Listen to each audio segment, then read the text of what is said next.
Hello. Welcome to my YouTube channel. Today, I will review Bigg Boss Telugu Season 9. Maryada Tappina Manish.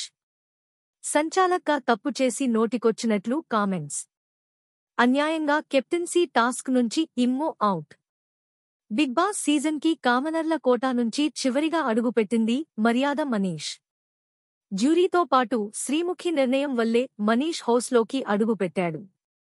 చాలా తెలివైనవాడు. హౌస్లో స్ట్రాటజీలతో పిచ్చెక్కిస్తాడంటూ శ్రీముఖి గట్టిగానే డబ్బా కొట్టింది.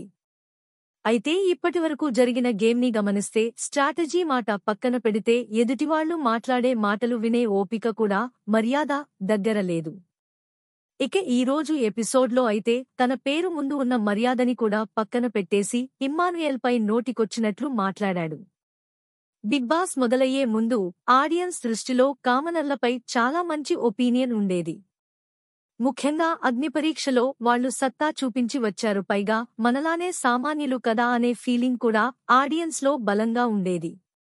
అయితే హౌస్లో వాళ్ల బిహేవియర్, మాటలు ఇవన్నీ చూస్తుంటే నెమ్మదిగా ఆడియన్స్ దృష్టి, సపోర్ట్ మొత్తం సెలబ్రిటీల మీదకే వెళ్తుంది. నిన్నటి ఎపిసోడ్లో రాము రాథోడ్ ఏదో చెప్పడానికి వస్తే మర్యాద మనీష్ మాట్లాడుతున్న తీరు చాలా తప్పుగా అనిపించింది. నేను నిన్ను నమ్మను, నాకేం చెప్పకు అంటూ ఏదో చేదరించుకుంటూ చెప్పినట్లు అనిపించింది. పోనీ సర్లే ఏదో కోపంలో అన్నాడేమో అనుకుంటే ఈరోజు ఎపిసోడ్లో కూడా చాలానే మాటలు వదిలేశాడు మనీద్. ముఖ్యంగా కెప్టెన్సీ టాస్క్ అనేది ఎంత ముఖ్యమో తెలిసిందే. అలాంటి టాస్కుకి సంచాలక్గా అవకాశం ఇస్తే మనీష్ అన్ఫేర్ డెసిషన్ తీసుకున్నాడు. పక్షపాతంగా వ్యవహరించి ఈ టాస్కు నుంచి కంటెండర్గా ఉన్న ఇమ్మానుయేల్ని ఎలిమినేట్ చేశాడు. ఇదేంటని ప్రశ్నిస్తే నోటికొచ్చినట్లుగా కామెంట్లు చేశాడు మనీష్. కన్ఫెషన్ రూమ్కి సంజన సూపర్ పవర్ ఇచ్చేసిన బిగ్ బాస్. ఇక వీరినే ఎందుకు సెలెక్ట్ చేశారంటూ బిగ్ బాస్ అడిగాడు.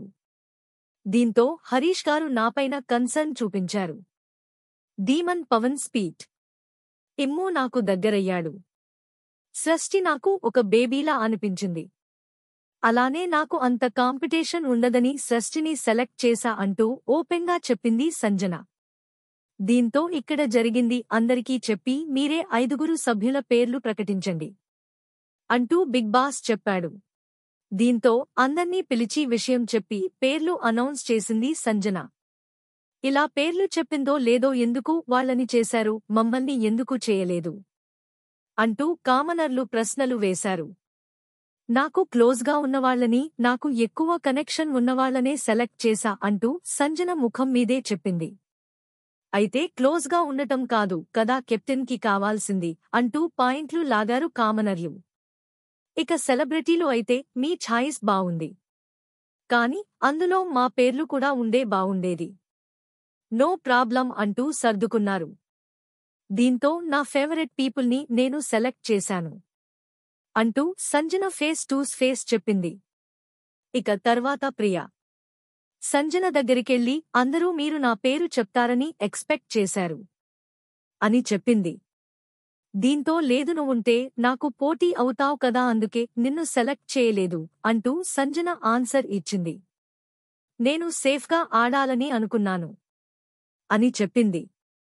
ఇక సంజనకి కన్ఫెషన్ రూంలో అందర్నీ నమ్మించాలంటూ బిగ్ బాస్ సీక్రెట్ టాస్క్ ఏమైనా ఇచ్చుంటారు, అందుకే ఇలా చేస్తుంది అంటూ పవన్ కళ్యాణ్ కొంతమందితో డిస్కస్ చేశాడు. ఇక గేమ్ ఇలా మొదలు కాగానే మొదటి ఛాన్స్ డీమన్ పవన్కి ఇచ్చాడు.